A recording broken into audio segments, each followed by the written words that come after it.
We move on to Sunday action. We start at 1 p.m. Eastern with the Green Bay Packers, who looked very, very good in week one, at the Atlanta Falcons, who also came away with a victory and only allowed 10 points in that 24-10 win at home. We'll discuss all of that here in a second, but let's start with the line history here for our second game on the card. We're sitting here with Atlanta at +1. That's where they opened. It's probably better to then look at the money line instead of the spread for this one, for the market moves on the money line. So let's just do that. This is sitting here with the Falcons at +109, and they opened at +101. So Green Bay has taken 10 cents on the money line from -113 to -123. Let's get over to the total then for this spot here. We are sitting at a 41 at Pinnacle. This opened 41.5, Sunday evening at the books. That didn't give you look aheads. It opened at 41 or 41.5, excuse me. And we've moved to 41 here at Pinnacle, but that's juiced to -118 to the under, and other books have moved it to 40.5.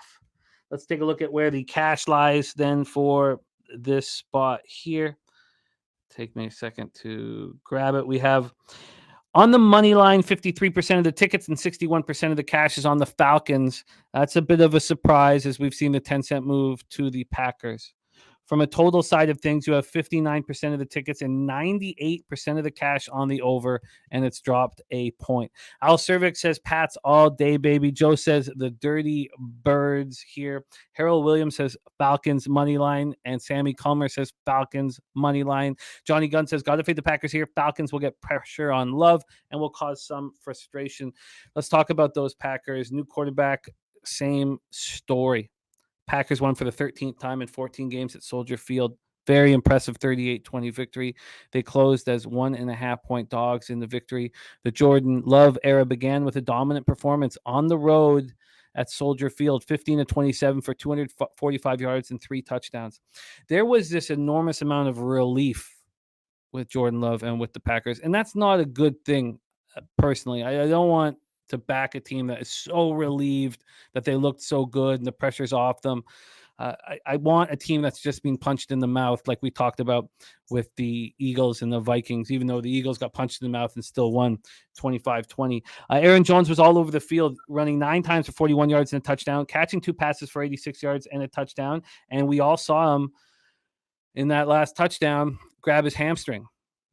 He said that he could have come back if the Packers needed him. I don't believe that. Romeo Doubs caught 2 passes, TD passes as well. He has a hamstring issue that he's dealing with as well. Not nearly as bad as what Jones is dealing with. I mean, that's real what's going on with Aaron Jones here. Packers were 9 of 16 on third down, didn't turn the ball over. The defense looked excellent. They held the Bears to just 3 of 13 on third down. They got 4 sacks, 6 quarterback hits. Quay Walker returned an interception for a touchdown, but he was evaluated for a concussion late in the game. Atlanta comes in off a 24-10 win at home over Carolina. They closed at 3.5-point favorites. They only produced 13 first downs, 221 total yards, but it was enough. Question mark still around Desmond Ridder, 15 of 18 for 115 yards, 1 touchdown. The offensive line did not do enough to protect him. He was sacked 4 times. And the big story, Drake London, 0 catches, targeted once. You want your star receiver to be happy.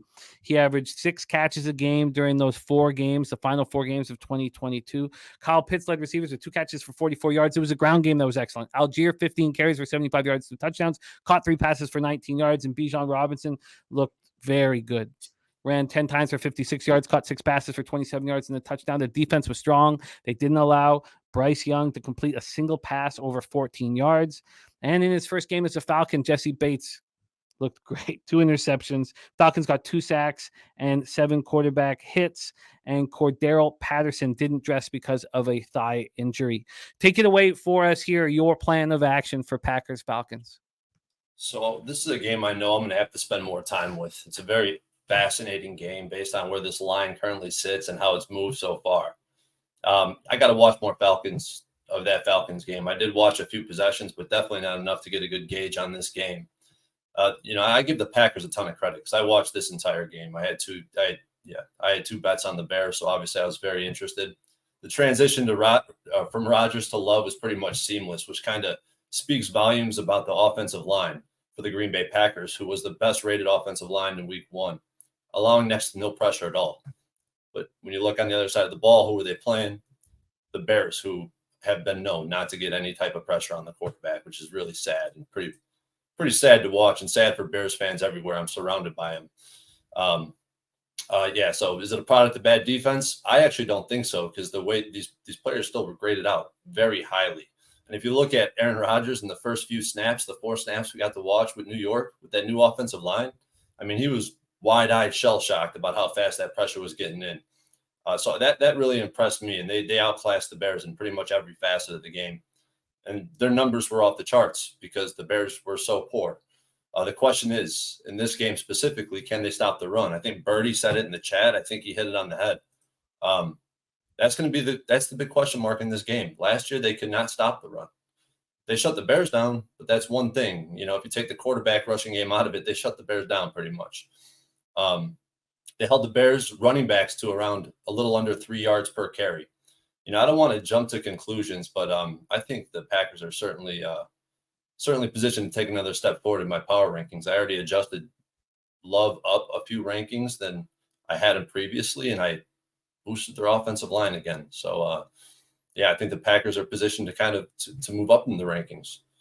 The Falcons, on the other hand, I'm not high on the Falcons. I'll tell you that right now. Their pass blocking was god-awful, and they're lucky that Bryce Young, a rookie quarterback, was on the other side. And by the way, no rookie quarterback won or covered in week 1, of course. And as expected, the rushing attack with Bijan and Algier was impressive, and we kind of knew that was going to be the case. But was Desmond Ridder even challenged in this game at all? His QB rating was 28.9, and his rating was 111.8. That discrepancy told me that I had to go find another metric, and I was able to find it. The average target depth for Desmond Ridder was the 2nd lowest in the NFL, behind the Chicago Bears, by the way. We'll get to that later. Average target depth was 3.5 yards, 2nd lowest in the NFL, and it was like 9 yards short on average from the down and distance from the marker. I mean, that just kind of blew my mind. It kind of spoke volumes to how much they trust Ridder.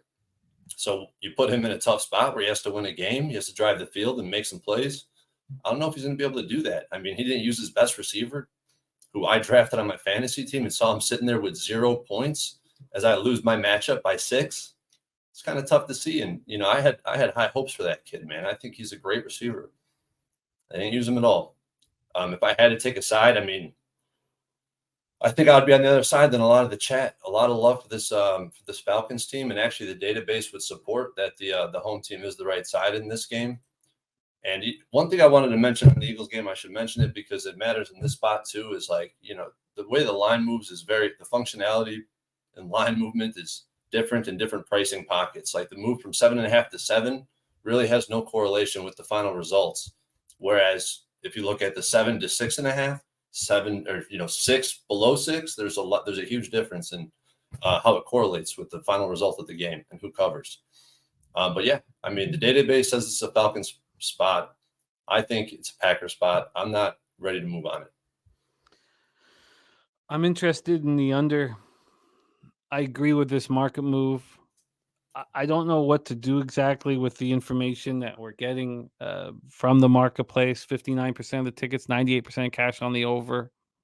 I know we have to take these numbers with a grain of salt, and the under seems to make sense here. See, this is a perfect spot that I'm going to pop it in here right now. When we got 98% of the money on the over, let's go greater than 80% on the over, and the total moves towards the under, right? You got a 2-point move or 1.5 to the under? Mm-hmm.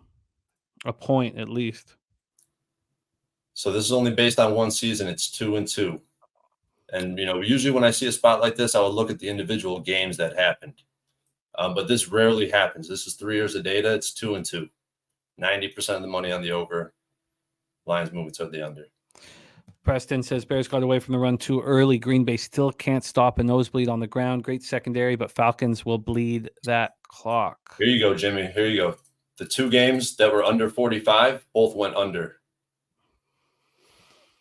Yeah, the under is extremely appealing. Because even if the Falcons are able to move the ball comfortably on the ground, let's say, they're Yeah. still going to have red zone problems. That's just what's going to happen with Desmond Ridder. So it could be okay. So at this point, the under is something that I'll take a very serious look at, and we'll at this point likely move on it at You the know, end of this the one show. thing I would say about the total, Jimmy, is that, the defense for the Falcons did look good. It did have good grades positionally, this Falcons defense. But, if you look at the preseason rankings, I mean, this D line was 27th, the DBs were 23rd, and the linebackers were 28th. Are they going to be able to stop a true offense that's coming in ready, opposed to a rookie quarterback? There's still it's certainly not a slam dunk, and it wasn't a spot that I had pinpoint before we got to the show. So I'm gonna need more time. I'm gonna need more time at this point. But interest in the Packers Falcons under, and more analysis needed for Troy. We move on.